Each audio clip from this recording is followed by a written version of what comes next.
Hello friends, welcome to my YouTube channel. तो friends, आज हम बात करने वाले हैं कोहलबर्ग के बारे में। किसके बारे में? कोहलबर्ग के बारे में। कोहलबर्ग का नैतिक विकास का सिद्धांत, थ्योरी ऑफ कोहलबर्ग्स मॉरल डेवलपमेंट। तो मॉरल डेवलपमेंट की थ्योरी के बारे में आज बात करेंगे। तो कोहलबर्ग से कोई भी ऐसा सेट नहीं है जिसमें क्वेश्चंस ना पूछे जाते हों। सीटेट के लिए मोस्ट इम्पॉर्टेंट टॉपिक है। तीन वो हैं साइकोलॉजिस्ट हैं, कोहलबर्ग, प्याजे और तीसरा कौन सा है? प्याजे, कोहलबर्ग और वाइगोत्स्की। क्या थे? वाइगोत्स्की। तो तीन साइकोलॉजिस्ट हुए हैं जिनमें हर इन टॉपिक से ज़रूर से ज़रूर क्वेश्चन बनता है। तो बिना नैतिक विकास का क्या मतलब होता है? नैतिक विकास का मतलब होता है कि हमारे जो नेचर में क्या डेवलपमेंट होता है, हमारा जो नेचर है किस टाइप का है, किस प्रकार का विकास हो रहा है हमारे नेचर में, किस टाइप की एक्टिविटी है, ये सबको देखते हुए नैतिक विकास का कोहलबर्ग ने कुछ सिद्धांत दिए हैं। तो सबसे पहले पॉइंट पे चलते हैं। इस पर लिखा हुआ है, इसे जेंडर बायस्ड थ्योरी भी कहते हैं। इस कोहलबर्ग के नैतिक विकास के सिद्धांत को जेंडर बायस्ड थ्योरी इसलिए कहा जाता है क्योंकि इनके जो प्रयोग था, इन्होंने जो प्रैक्टिकल किया था अपनी थ्योरी को लेकर, उसमें सिर्फ़ और सिर्फ पुरुषों को शामिल किया था, मतलब मेल कैंडिडेट्स को शामिल किया था, फीमेल को नहीं शामिल किया था। इसलिए इनकी थ्योरी को जेंडर बायस्ड थ्योरी भी कहते हैं। ठीक है, यही रीज़न था। सेकंड पॉइंट पर चलते हैं। कैरोल गिलगैन, जो कि कोहलबर्ग की एक छात्रा थी, उनका मानना था कि यह नारीवादी नैतिकता का ध्यान नहीं रखते। तो इनकी जो अभी हमने आपसे बताया कि इन्हें जेंडर बायस्ड थ्योरी भी कहते हैं इस प्रिंसिपल को, क्योंकि इनके जो प्रयोग थे उसमें पुरुषों को सिर्फ शामिल किया गया था, महिलाओं को शामिल नहीं किया गया था।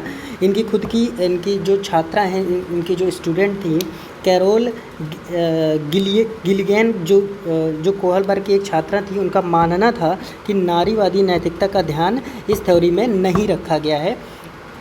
फेमिनिस्ट है, नॉन फेमिनिस्ट है। तो ये क्या है? ठीक है, इसको जेंडर बायस्ड थ्योरी बोलते हैं। थर्ड पॉइंट पर चलते हैं। नैतिक तर्क इक्वल्स टू, यहाँ पर स्क्रीन पर आपको दिखाई देगा, नैतिक तर्क इक्वल्स टू मॉरल डिसीजन लेने के लिए जो थिंकिंग का प्रयोग करते हैं, मॉरल रीजनिंग कहते हैं। नैतिक तर्क क्या होता है? नैतिक तर्क हम अपनी जो बुद्धि से, हमारे विवेक से जो चीज़ सोचते हैं, किसी क्वेश्चन को, किसी समस्या को, किसी जटिल समस्या को, सिचुएशन में फैसला लेने की जो हमारी जो क्षमता होती है, हमारी जो शक्ति होती है, वो हमारे किस पर मेंटल मतलब दिमाग पर डिपेंड करती है। तो वही चीज़ लिखी हुई, नैतिक तर्क equal to moral decisions. Moral decision, जो हमारे नैतिक तर्क से हम जो डिसीजन लेने के लिए जो थिंकिंग का प्रयोग करते हैं, मॉरल रीजनिंग कहते हैं। क्या बोलते हैं उनको?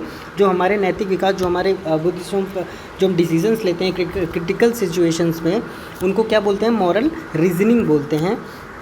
ठीक है, नेक्स्ट पॉइंट पर चलते हैं। नैतिक तर्क इक्वल टू, देखिए यहाँ पर थोड़ा सा एक्सप्लेन किया हुआ है। नैतिक तर्क इक्वल टू जटिल समस्याओं वाली सिचुएशन में फैसला लेने की शक्ति का उपयोग करते हैं। अर्थात जो हमारी सिचुएशंस होती हैं, जो हमारी प्रॉब्लम्स होती हैं, उसमें क्या होते हैं, हमारी अपनी जो बुद्धि है, हमारा जो नैतिक बुद्धि है, जो हमारी, उसी हिसाब से क्या करते हैं, जिस टाइप की हमारी बुद्धि होती है उसी प्रकार से हम क्या करते हैं, डिसीजंस लेते हैं। तो नैतिक तर्क का मतलब यही हुआ कि समस्याओं में उलझने के बाद जो हम सिचुएशन को, प्रॉब्लम का सलूशन लेते हैं, उसी को नैतिक तर्क बोलते हैं, नैतिक मॉरल रीजनिंग बोलते हैं। नेक्स्ट पॉइंट है, कोहलबर्ग का नैतिक विकास का सिद्धांत जीन पियाजे के संज्ञानात्मक विकास सिद्धांत से प्रेरित है। जीन पियाजे ने कौन सा सिद्धांत किया था कि संज्ञानात्मक विकास अर्थात बौद्धिक विकास के उसमें प्रोसेस में उन्होंने थ्योरी दी थी। तो उसी से रिलेटेड कौन सी थ्योरी है? कोहलबर्ग ने उन्हीं से इंस्पायर होकर ये सिद्धांत दिया, कोहलबर्ग का नैतिक विकास का सिद्धांत। ठीक है, नेक्स्ट पॉइंट पर चलते हैं। कोहलबर्ग ने नैतिक विकास के 2 स्तर बताए हैं। नैतिक विकास क्या होता है? इनके 2 स्तर, जो मुख्यतः 2 स्तर, वैसे तो 3 स्तर होते हैं, प्रमुखतः 2 स्तर बताए हुए हैं। उनके 2 मुख्य स्तर क्या हैं? सबसे पहला स्तर है पूर्व परंपरागत प्री कन्वेंशनल लेवल, जो 4 से 10 साल की उम्र के बच्चों में मिल जाता है। जो 4 से 10 साल की उम्र के बच्चे होते हैं, उनमें पूर्व परंपरागत प्री कन्वेंशनल लेवल होता है कि, तो इसमें प्री, और सेकंड नंबर है पारंपरिक कन्वेंशनल लेवल, जो कि 10 से 13 साल की उम्र के बच्चों के अंदर पाया जाता है। तो पूर्व परंपरागत, इसको इस तरह से डायग्राम में यहाँ पर लाते हुए इसमें 2 पार्ट्स में इसको भी डिवाइड किया गया है। फर्स्ट है आज्ञाकारिता और दंड अभिविन्यास, और सेकंड पार्ट है व्यक्तिवाद उपकरणवाद। इसका अर्थ क्या है? आज्ञाकारिता और दंड विन्यास कि बच्चों को क्या होता है, बच्चे नैतिक विकास का अर्थ होता है बच्चे क्या हों, उनके नैतिक विकास में उनकी जो बुद्धि होती है, उनकी सोचने समझने जो नैतिकता होती है, जो आज्ञाकारिता ओबीडियंट होने चाहिए। और दंड विन्यास कभी कभी बच्चों को क्या होता है कि जब अवैध का पालन नहीं करते हैं तो क्या करना पड़ता है, तो हमें तो क्या करते, माँ बाप अक्सर क्या करते हैं, बच्चों को थोड़ा सा डांट देते हैं या तो कुछ पनिशमेंट दे देते हैं। तो उसी की बात की गई है। पूर्व परंपरागत प्री कन्वेंशनल में 4 से 10 साल के बच्चे आते हैं। पहला इसमें इसके 2 पार्ट होते हैं। पहला होता है आज्ञाकारिता और दंड अभिविन्यास। दूसरा पार्ट होता है व्यक्तिवाद उपकरणवाद। व्यक्तिवाद उपकरणवाद मतलब टिट फॉर टैट, जैसे को तैसा, अर्थात इंसान जैसा करता है वैसा ही उसको भरना पड़ता है, टिट फॉर टैट। ठीक है। सेकंड पॉइंट क्या है? सेकंड जो लेवल है हमने इस तरह से डायग्राम में रिप्रेजेंट किया हुआ है। पारंपरिक लेवल, कन्वेंशनल लेवल, 10 से 13 साल की उम्र के जो बच्चे होते हैं, जो 10 से 13 साल की उम्र के बच्चे होते हैं वो उनमें पारंपरिक लेवल मतलब कन्वेंशनल लेवल पाया जाता है, जिसमें इसके भी 2 पार्ट होते हैं। क्या होता है? सबसे पहला पार्ट अच्छा लड़का अच्छी लड़की अभिविन्यास, मतलब कि बच्चा आज्ञा का पालन कर रहा है, बच्चा किसी गलत रास्ते पर नहीं जा रहा है, उसके मार्क्स अच्छे आ रहे हैं, पढ़ाई पर ध्यान दे रहा है। ये सब क्या होता है, अमूमन हमारे अंदर जो पेरेंट्स की थिंकिंग होती है कि हाँ बच्चा अच्छा है, अच्छा बच्चा है, अच्छा लड़की है या अच्छा लड़का है। ठीक है। सेकंड पॉइंट इसका क्या हुआ है? कानून और व्यवस्था विन्यास की मतलब कानून कि कुछ भी काम कर रहा है वो लीगल कर रहा है, किसी कोई बुरा काम नहीं कर रहा है, हर चीज़ लीगल कर रहा है। व्यवस्था का हर व्यवस्था का ध्यान में रखते हुए क्या कर रहा है, बच्चा काम कर रहा है। तो 2 पॉइंट्स यहाँ पर बताया गया, अच्छा लड़की अच्छा लड़का अभिविन्यास, और सेकंड पॉइंट है कानून और व्यवस्था अभिविन्यास।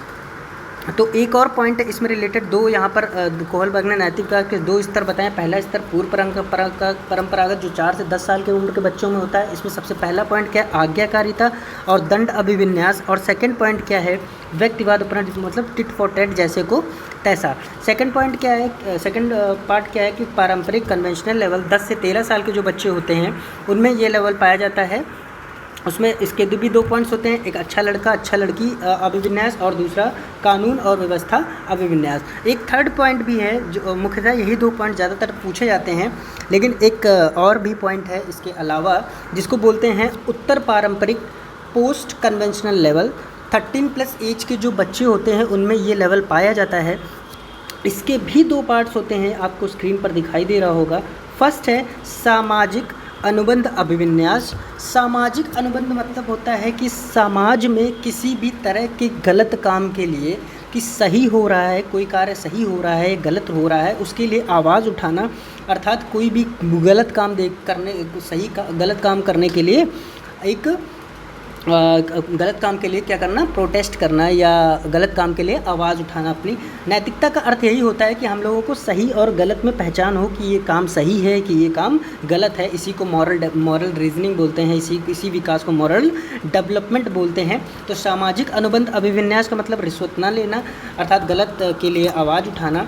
ठीक है। सेकंड है सैद्धांतिक अंतः चेतना अभिविन्यास, मतलब सिद्धांत, मतलब कोई लोग होते हैं जैसे महात्मा गांधी जी अपने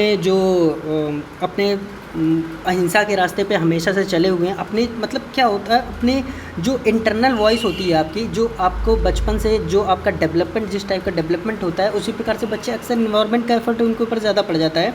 तो क्या होता है कि सैद्धांतिक जो अपने सिद्धांत हैं उनके प्रति अटल रहना, अपने सिद्धांत से कुछ भी हो जाए इधर उधर मत होना, कभी भटकना नहीं, उसी को क्या बोलते हैं, सैद्धांतिक अंतः चेतना अभिविन्यास, सिद्धांत पर कायम रहना।